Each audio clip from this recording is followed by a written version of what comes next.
Shalom Alejen. La paz del Eterno sea en cada uno de ustedes.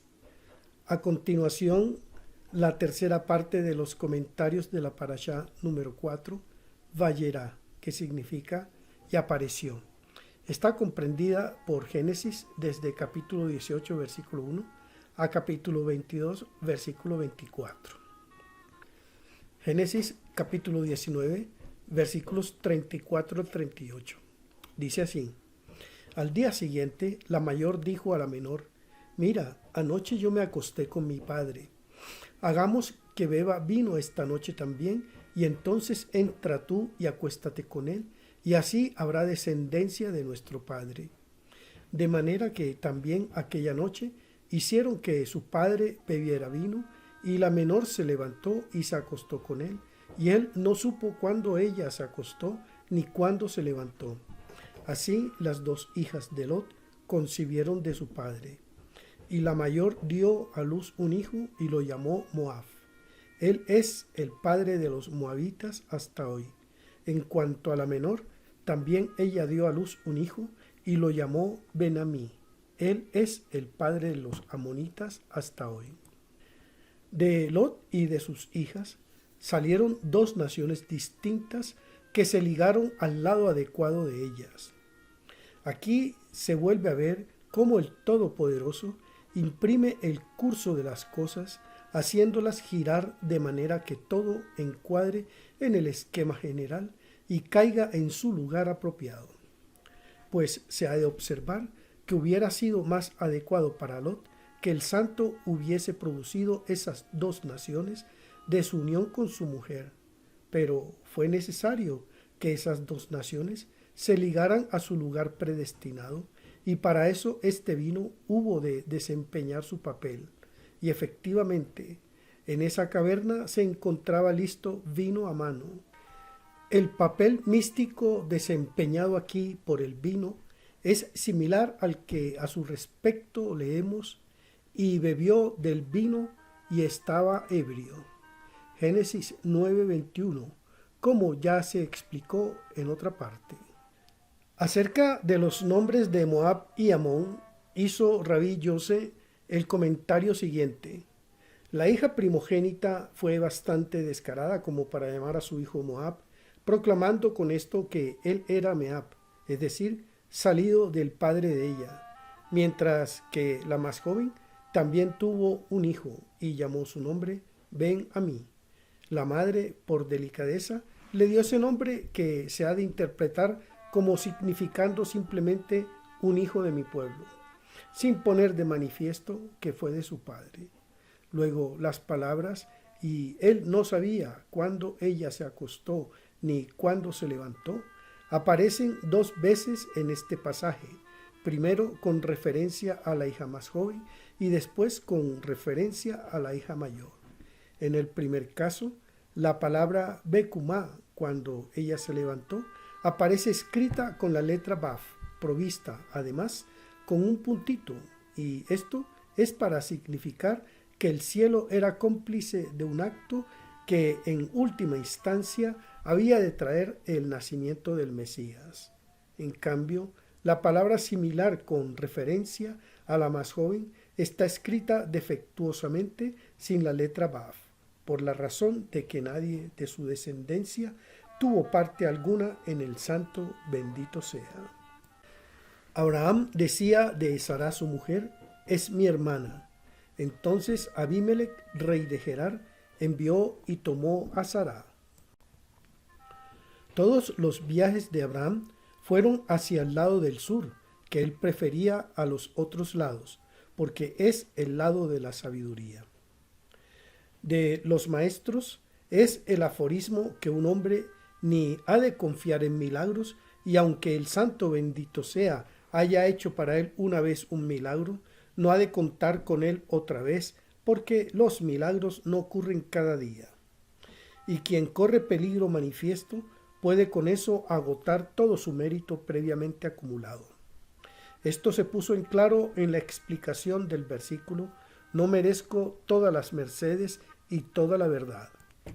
Génesis 32:11. Y bien, como Abraham ya había tenido una salvación milagrosa cuando viajó a Egipto. ¿Por qué se colocó ahora de nuevo en una dificultad similar diciendo, ella es mi hermana?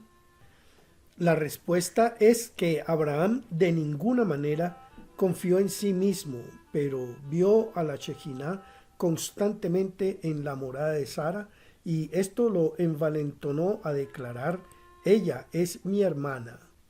Proverbios 7:4.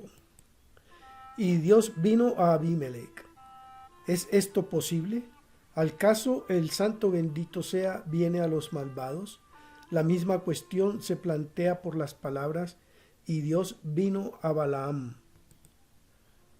Números 22:9. Y también y Dios vino a Labán. Génesis 31:24.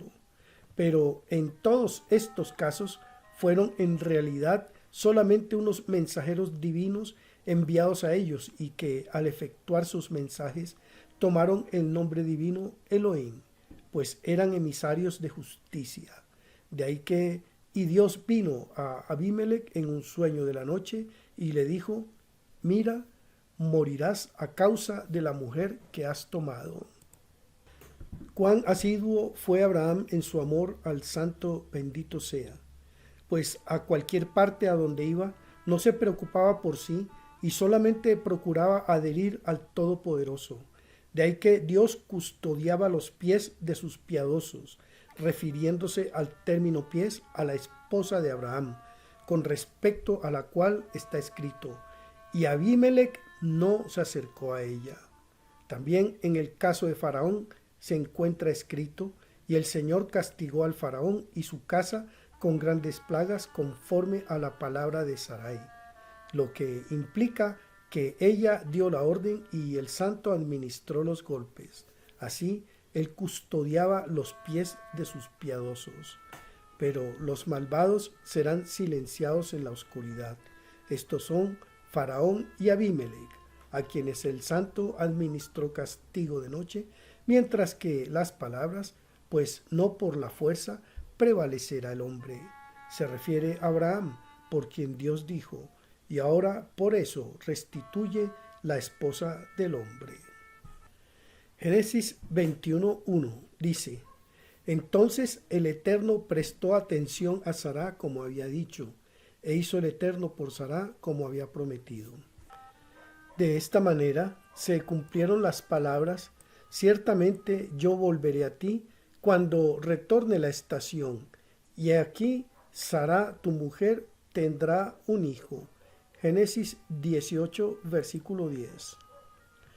Una tradición nos enseña que el término pacat, visitó, está escrito en conexión con mujeres y el término sahar, recordó, en conexión con hombres. De ahí que aquí está escrito, y el Señor visitó a Sará como había dicho. La expresión como había dicho en el pasaje de Génesis 18:10 se refiere al Señor mismo y no a un mensajero.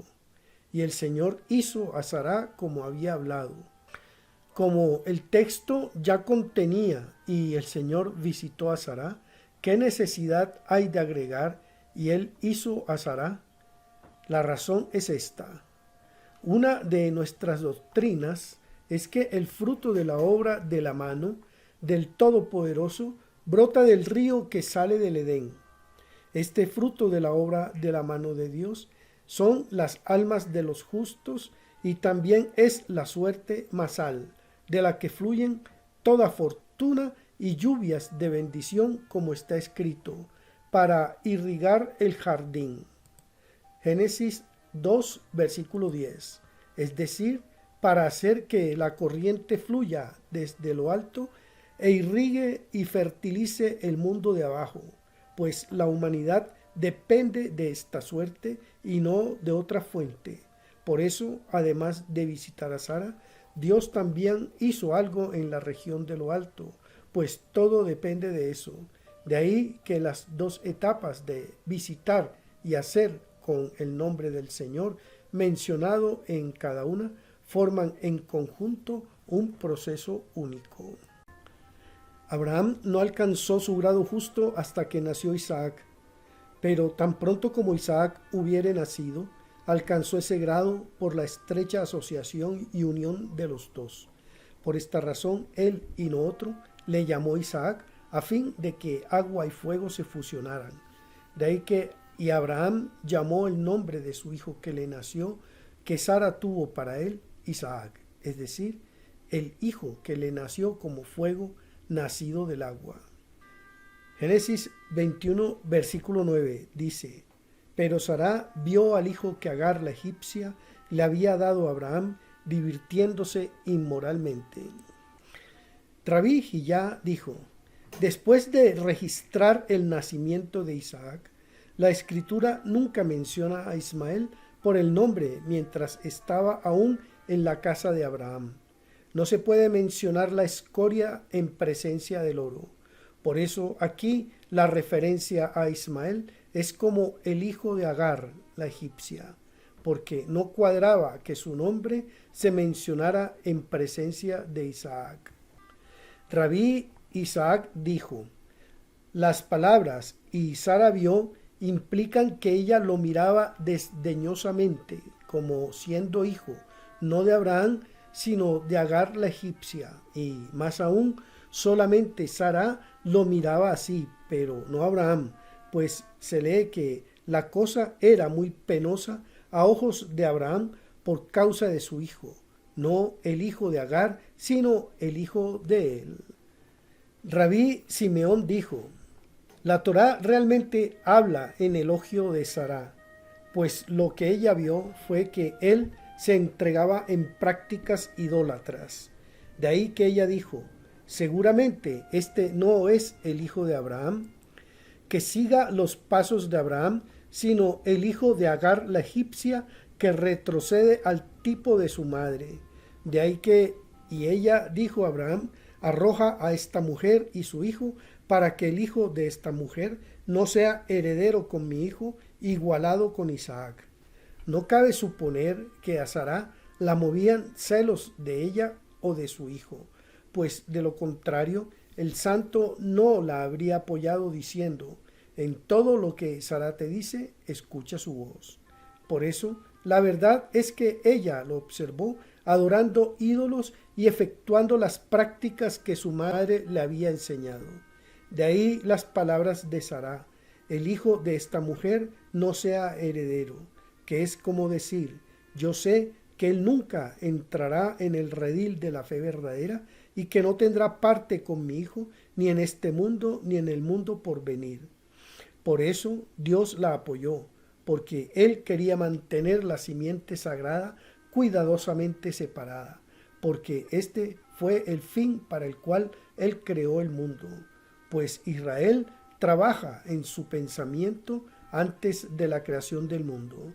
Por eso apareció en el mundo Abraham, para que el mundo fuese mantenido en consideración a él. Abraham e Isaac juntos mantuvieron el mundo, pero no estaban firmemente establecidos hasta que vino al mundo Jacob. Cuando Jacob apareció, ambos, Abraham e Isaac, llegaron a establecerse firmemente y con ellos el mundo todo. De Jacob emergió gradualmente en el mundo el pueblo santo, y así toda la existencia se tornó debidamente establecida de acuerdo con la pauta sagrada. De ahí que Dios dijo: en todo lo que Sara te dice, escucha su voz, porque en Isaac será llamada simiente para ti, es decir, en Isaac y no en Ismael. Génesis 21:14 dice: se levantó pues Abraham muy de mañana, tomó pan y un odre de agua y los dio a Agar, poniéndoselos sobre el hombro junto con el niño, y la despidió. Y ella se fue y anduvo errante por el desierto de Beersheba. El término hebreo que significa "y se extravió" indica idolatría. Como el término afín en el versículo, ellos son vanidad, obra del error, andanzas extraviadas. Jeremías 10:15. Fue por causa de Abraham que el santo bendito sea, no la abandonó a ella ni a su hijo. Obsérvese que en la ocasión anterior, cuando ella se fue de Sara, se le dijo: el Señor ha oído tu aflicción. Génesis 16:2. Pero ahora, como ella se extravió tras de ídolos, aunque levantó su voz y lloró, se dice, pues Dios oyó la voz del mozalbete donde él está. La expresión donde él está la interpretamos como implicando que él era aún un menor a ojos de la corte celestial. Pues mientras aquí abajo en la corte humana, la edad de la responsabilidad se alcanza a los 13 años, en la corte celestial solo se alcanza a los 20 años. Antes de esta edad, aun si uno es culpable, no es punible. De ahí la frase, donde él está. Génesis 22, versículo 1, dice: y aconteció después de esas cosas que Dios probó a Abraham y le dijo: Abraham, y él dijo: aquí estoy yo. Rabí Judá disertó sobre el versículo: tú eres mi rey, oh Dios. Salmos 44:5. La locución él dijo significa la completa unión de todos los grados. Ordena la salvación de Jacob. Salmos 44, versículo 5. Es decir, los emisarios que ejecutan los mandatos de Dios en el mundo para que te los pudieran ser del lado de la misericordia y no del lado de la justicia severa. Los pertenecientes al lado de la misericordia nunca ejecutan una misión de castigo en el mundo. Cabe preguntar cómo se concilia esto con el caso del ángel que se apareció a Balaam y del cual se nos enseñó que fue el primer mensajero de misericordia y entonces cambió en uno de severidad. En realidad no se cambió el carácter de su misión, pues fue totalmente un mensajero de misericordia para Israel, para protegerlo e interceder a favor de él. Pero esto significó castigo para Balaam, pues este es el camino del santo bendito sea. Cuando confiere bondad a uno, la misma bondad puede resultar un castigo para otro. De manera similar aquí, el mismo mensajero que lo fue de misericordia para Israel se tornó en uno de castigo para Balaam. De ahí que David rogó: ordena la salvación de Jacob, que es como decir, cuando son enviados mensajeros al mundo, ordena que sean del lado de la misericordia.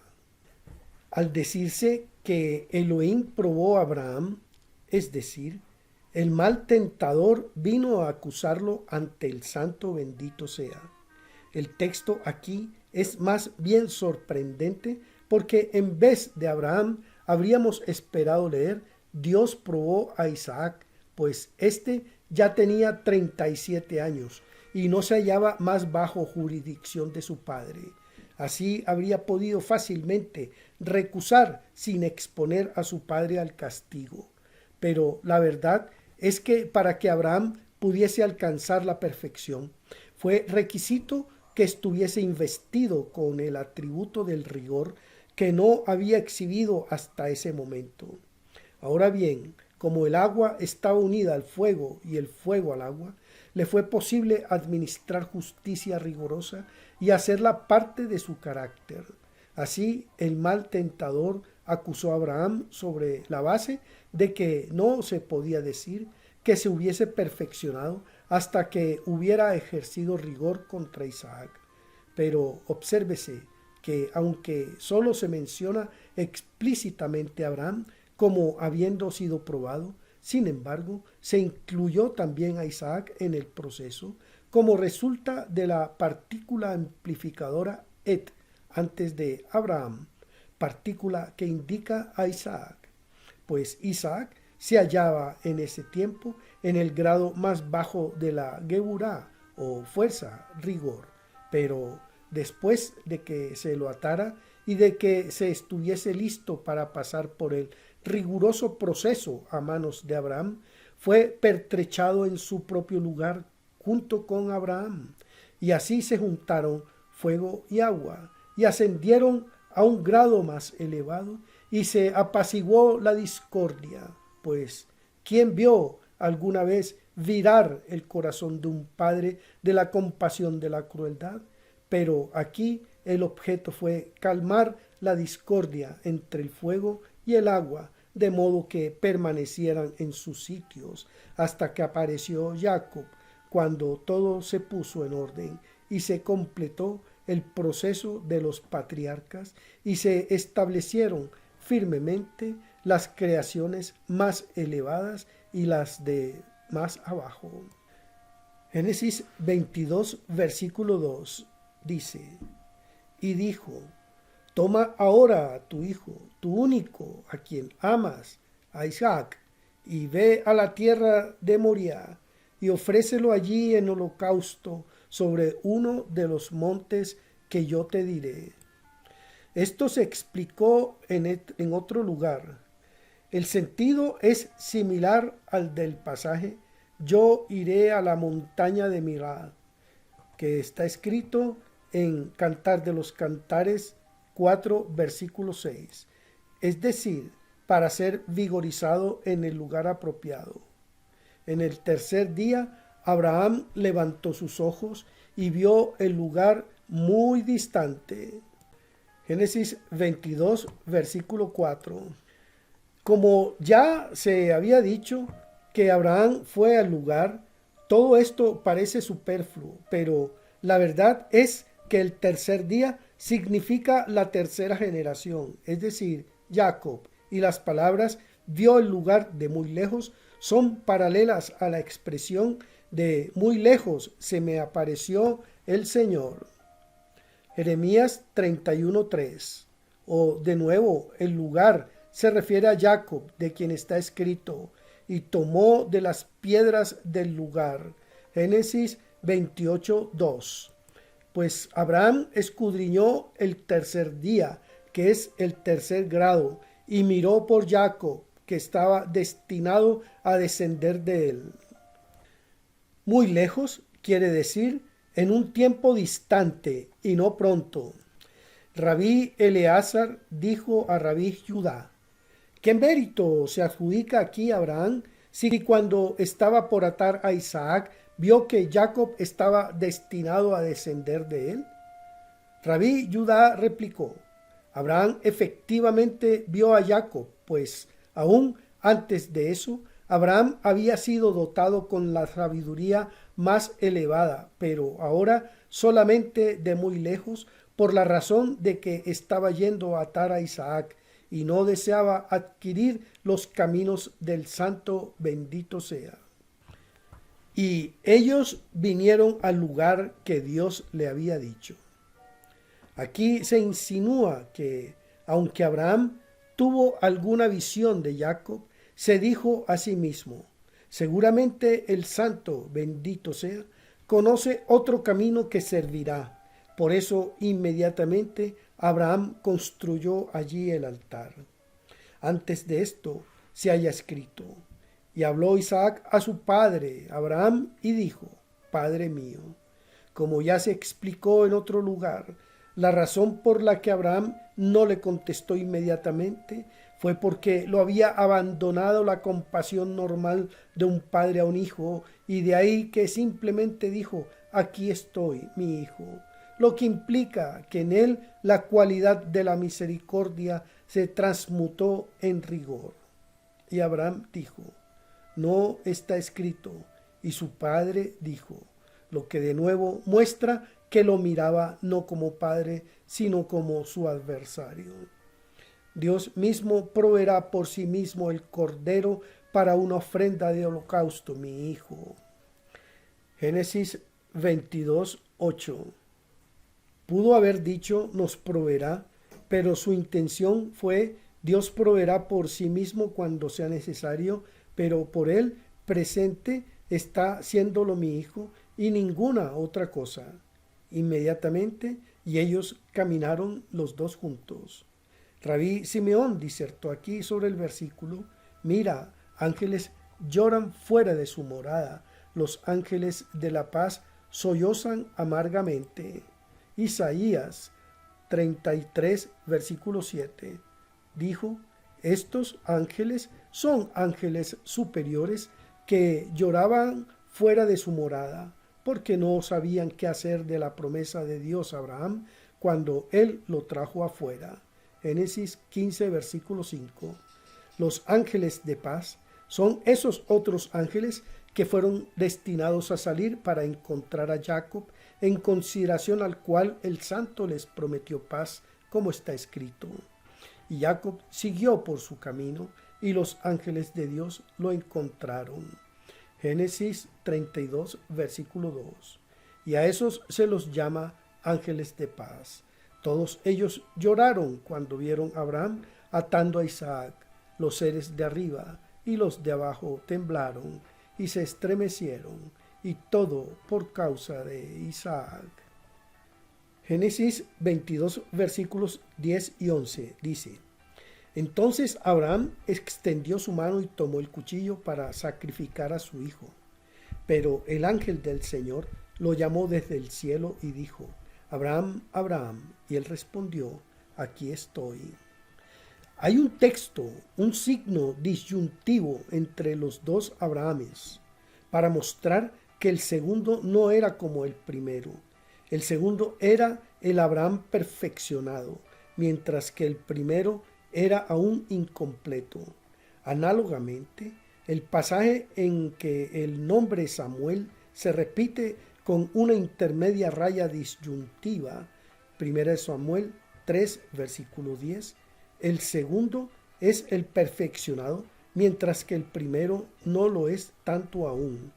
El segundo Samuel fue un profeta, pero no lo fue el primero. Pero cuando llegamos a Moisés, Éxodo 3, versículo 4, no encontramos ningún signo de pausa intermedio, por la razón de que desde el día del nacimiento de Moisés, la Shejiná no se apartó de él. Rabí Hillá dijo que el ángel repitió el nombre de Abraham para animarlo con un espíritu nuevo y lo impulsó a una nueva actividad con un corazón nuevo. Rabí Judá dijo: Isaac se purificó y en la intención se ofrendó a Dios. En ese momento se espiritualizó y ascendió al trono de Dios como el perfume de incienso de especias que 2 veces al día le ofrendaban a él los sacerdotes. Y así el sacrificio fue completo. Pues Abraham se sintió desdichado cuando el ángel le dijo: no pongas tu mano sobre el mozo, pensando que su ofrenda no era completa y que su trabajo, sus preparativos y la construcción del altar habían sido en vano. Pero inmediatamente Abraham levantó sus ojos y miró y vio detrás de él un carnero. Se nos enseñó que ese carnero fue creado en la hora del crepúsculo, en el 6º día de la creación, y era de 1 año, como está escrito, un cordero de 1 año. Números 7:63, en conformidad con lo requerido. Si es así, ¿cómo pudo ser creado a la hora del crepúsculo? La verdad es que desde ese tiempo fue preordenado que ese carnero estuviera a mano en el momento en que Abraham lo necesitara. Lo mismo se aplica a todas las cosas de las que se dice que llegaron a ser en el crepúsculo, lo que en realidad significa que entonces fueron predestinadas a aparecer en el momento requerido. Rabí Judá disertó sobre el versículo: en toda la aflicción de ellos se afligió, y el ángel de su presencia los salvó. Isaías 43, versículo 9. Dijo: esta es la traducción de la CRI, como se lee, pero según la TIV, como se escribe, habría que traducir: él no estuvo afligido. La lección que se deriva de esta variante es que la aflicción de Israel llega al santo bendito sea, aún en el lugar de arriba que está más allá de la aflicción o perturbación. Y el ángel de su presencia los salvó. Si está junto con ellos en su aflicción, ¿cómo se puede decir que Él los salva? Pero se ha de observar que no está escrito Él los salva, sino Él los salvó. Es decir, Él determinó anticipadamente participar en los sufrimientos de ellos, pues toda vez que los hijos de Israel se hallan en exilio, la Shejiná los acompaña como está escrito. Entonces el Señor tu Dios retornará con tu cautiverio. Deuteronomio 30, versículo 3. Según otra explicación, el ángel de su presencia significa la Shejiná que los acompaña en el exilio. De ahí que en la escritura a las palabras, y yo he recordado mi pacto, Éxodo 6, versículo 5, sigue inmediatamente. Y ahora mira, el llanto de los hijos de Israel viene a mí, mas aún yo he visto. Éxodo 3, versículo 9. También está escrito, y Dios recordó su pacto, Éxodo 2:24, con referencia a la Shejiná. Con Abraham, Éxodo 2:24, igualmente, simbólico del sudoeste. Con Isaac, simbólico del noroeste. Y con Jacob, que simboliza la unión perfecta. El santo bendito sea, emitirá un día una voz para proclamar al mundo las palabras, pues dijo seguramente, son mi pueblo, hijos que no se portarán falsamente. Así fue el Salvador de ellos. Isaías 63, versículo 8. Bendito sea el Señor por siempre, jamás. Amén y amén.